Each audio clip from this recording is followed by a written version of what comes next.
കരൂർ ദുരിതത്തിൽ സ്വതന്ത്ര അന്വേഷണം ആവശ്യപ്പെട്ട് ടി.വി.കെ മദ്രാസ് ഹൈക്കോടതിയെ സമീപിച്ചു. അപകടത്തിൽ സ്വമേധയാ കേസെടുക്കണമെന്നാവശ്യപ്പെട്ട് ടി.വി.കെ നൽകിയ ഹർജി ജസ്റ്റിസ് ദണ്ഡപാണി ഫയലിൽ സ്വീകരിച്ചു. ഹർജി നാളെ മധുര ബെഞ്ച് പരിഗണിക്കും. അപകടത്തിന് പിന്നിൽ ഗൂഢാലോചനയുണ്ട് എന്നും ടി.വി.കെ ആരോപിക്കുന്നു.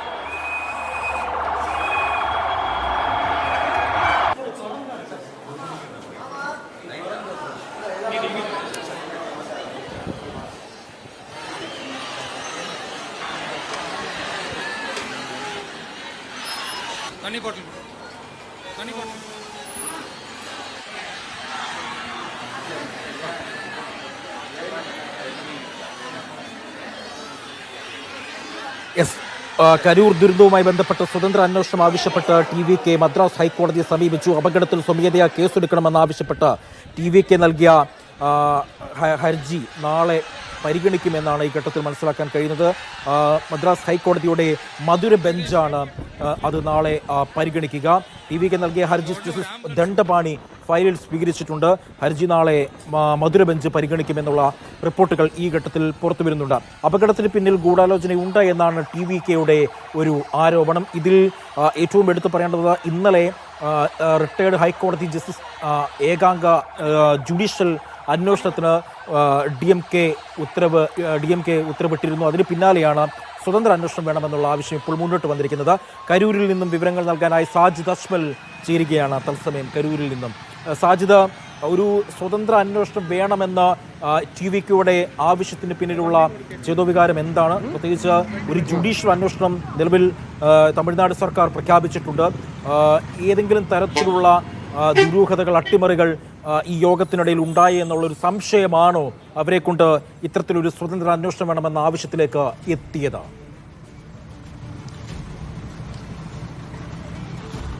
അജി, അങ്ങനെ ഡി.എം.കെയുടെ ഒരു പ്രധാന നേതാവ് ചില അട്ടിമറി നടത്തി എന്ന് ഇവരുമായി ബന്ധപ്പെട്ട ആളുകൾ പറയുന്നുണ്ട്, വിജയുമായി ബന്ധപ്പെട്ട ആളുകൾ പറയുന്നുണ്ട്. പക്ഷെ അതിൽ അവർ ആരാണ് എന്നോ എന്താണ് അവർക്കുള്ള ആരോപണമെന്നോ എങ്ങനെ അട്ടിമറി നടത്തി എന്നതിലോ ഒരു വ്യക്തത പറയുന്നില്ല. എന്തായാലും ഒരു സ്വതന്ത്ര അന്വേഷണം വേണമെന്ന് പറഞ്ഞാണ് തമിഴ്നാട് മദ്രാസ് ഹൈക്കോടതിയെ സമീപിച്ചിരിക്കുന്നത്. കോടതി ഇത് ഫയലിൽ സ്വീകരിച്ച് കഴിഞ്ഞിട്ടുണ്ട്. ഇനി നാളെ ഉച്ചയോടുകൂടി ഇത് പരിഗണിക്കും. ആ സമയത്ത് കോടതി എന്ത് നിലപാട് എടുക്കും എന്നുള്ളത് വളരെ വളരെ പ്രധാനപ്പെട്ട കാര്യമാണ്. കാരണം ഇപ്പോൾ പ്രഖ്യാപിച്ചിരിക്കുന്നത് പോലീസിന്റെ അന്വേഷണമല്ല, ജുഡീഷ്യൽ അന്വേഷണമാണ്. ജുഡീഷ്യൽ അന്വേഷണം എന്നുള്ളത് സ്വാഭാവികമായും അതൊരു സ്വതന്ത്ര സംവിധാനമാണ് എന്നതിൽ തർക്കമില്ല. ആ ഘട്ടത്തിൽ ഇപ്പോഴുള്ള അന്വേഷണം നടക്കട്ടെ എന്ന് കോടതി പറയുമോ അതോ മറ്റേതെങ്കിലും ഏജൻസി അന്വേഷിക്കണമെന്ന് കോടതി നിർദ്ദേശിക്കുമോ എന്നുള്ളത് വളരെ പ്രധാനപ്പെട്ട കാര്യമാണ്. അതോടൊപ്പം ഇതിൽ പോലീസിന്റെ അന്വേഷണം ആരംഭിച്ചിട്ടുണ്ട്. തമിഴ്നാട് ADGP-യുടെ നേതൃത്വത്തിൽ യോഗം ചേർന്നിരുന്നു. SP-മാർ ഉൾപ്പെടെയുള്ള മുതിർന്ന ഉദ്യോഗസ്ഥർ ഈ യോഗത്തിൽ പങ്കെടുക്കുകയും ചെയ്തു. ജുഡീഷ്യൽ കമ്മീഷനും ഈ അന്വേഷണത്തിലേക്ക് കടക്കുകയാണ്. ജുഡീഷ്യൽ കമ്മീഷൻ ഇവിടെ ഈ അല്പസമയത്തിനുള്ളിൽ എത്തുമെന്നാണ് നമ്മൾ മനസ്സിലാക്കുന്നത്. ഇപ്പോൾ പോലീസ് അവരുടെ തെളിവെടുപ്പിന്റെ ഭാഗമായുള്ള ചില കാര്യങ്ങൾ നടത്തുകയാണ്. നമുക്ക് ആ ദൃശ്യങ്ങളിൽ കാണാൻ കഴിയുന്നത് അതാണ്. അതായത് ഈ അപകടം നടന്ന സ്ഥലത്ത് ഉള്ള പരിശോധനകളാണ് ഇപ്പോൾ നടക്കുന്നത്.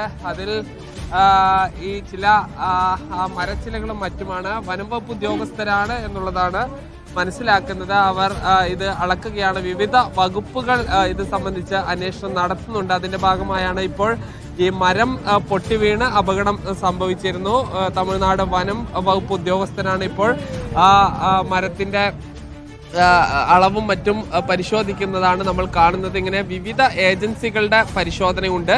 ഇതിനിടയിലാണ് ഈ തമിഴ്നാട് വെട്ടിക്കഴകം എന്ന പാർട്ടി അവരുടെ ഒരു ഹർജിയുമായി പോയിരിക്കുന്നത്. ആ ഹർജിയിൽ ഈ പ്രധാനമായും സ്വതന്ത്ര അന്വേഷണം വേണമെന്നൊരു ആവശ്യമാണ് ഉന്നയിക്കുന്നത്. അതിൽ ഹൈക്കോടതി എന്ത് നിലപാടെടുക്കും എന്നുള്ളത് വളരെ പ്രധാനപ്പെട്ട കാര്യമാണ്. ഇതിൽ 39 പേരുടെയും ഈ പോസ്റ്റ്മോർട്ടം നടപടികൾ പൂർത്തിയാക്കിയിരുന്നു. ഇതിനിടെ ഒരാൾ കൂടി മരിച്ചിട്ടുണ്ട്. അത് ഇന്നലെ ഈ അപകടത്തിൽ പരിക്കേൽക്കുകയും പിന്നീട് അദ്ദേഹത്തിന് പ്രാഥമിക ചികിത്സ നൽകി വിട്ടയച്ച വ്യക്തിയാണ് മരിച്ചത്. 32 വയസ്സുള്ള കവിൻ എന്ന വ്യക്തിയാണ് മരിച്ചത്. ഇന്നലെ ഈ ഡിസ്ചാർജ് ആയതിനു ശേഷം ഇന്ന് രാവിലെ അദ്ദേഹത്തിന് നെഞ്ചുവേദന വരികയും ആശുപത്രിയിൽ അഡ്മിറ്റാക്കി ഉച്ചയോടുകൂടി മരണം സംഭവിക്കുകയായിരുന്നു.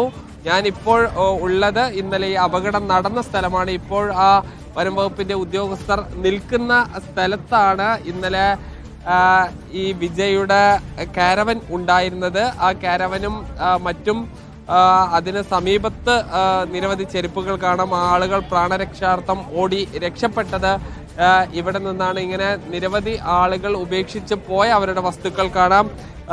ഈ തമിഴ്നാട് വെട്രിക്കഴകം എന്ന സംഘടനയുടെ ഷാളുകൾ, അത് നിരവധി ഷോളുകളാണ് കാണുക. അങ്ങനെ അവരുടെ പാർട്ടി നേതാക്കൾ, പാർട്ടിയുടെ പ്രവർത്തകർ അവരുടേതായ വസ്തുക്കളെല്ലാം ഉപേക്ഷിച്ച് പോയവരുണ്ട്. വിജയ് എന്ന നടനെ കാണാൻ ആഗ്രഹിച്ച് വന്ന ആയിരക്കണക്കിന് ആളുകളുണ്ട്. അവരും പലരും അപകടത്തിൽപ്പെട്ടു. നമ്മൾ 1.5 വയസ്സുള്ള കുട്ടി പോലും അപകടത്തിൽ മരിക്കുന്ന ഒരു സാഹചര്യം ഉണ്ടായി. അത് അമ്മയോടൊപ്പം വന്നതായിരുന്നു. നമ്മളോടൊന്ന് രാവിലെ കണ്ട ആളുകൾ സംസാരിച്ച പ്രധാനപ്പെട്ട കാര്യം എന്ന് പറയുന്നത്, ഇതിൽ ഈ ഫാൻസായി വന്ന വിജയെ കാണാൻ വേണ്ടി വന്ന ആളുകൾ അവർ ഈ അത്ഭുതകരമായി രക്ഷപ്പെട്ട പലരും ഉണ്ടായിരുന്ന ഒരു മലയാളി പാലക്കാട്ടുകാരൻ, അദ്ദേഹത്തിന്റെ ഭാര്യയും കുഞ്ഞും വളരെ അത്ഭുതകരമായി രക്ഷപ്പെടുകയാണ് ഉണ്ടായത്. എന്തായാലും ഇത് രാഷ്ട്രീയമായും വലിയ ചർച്ചകൾക്കും വിവാദങ്ങൾക്കും കൂടി അപകടം വഴിവെച്ചിരിക്കുകയാണ്.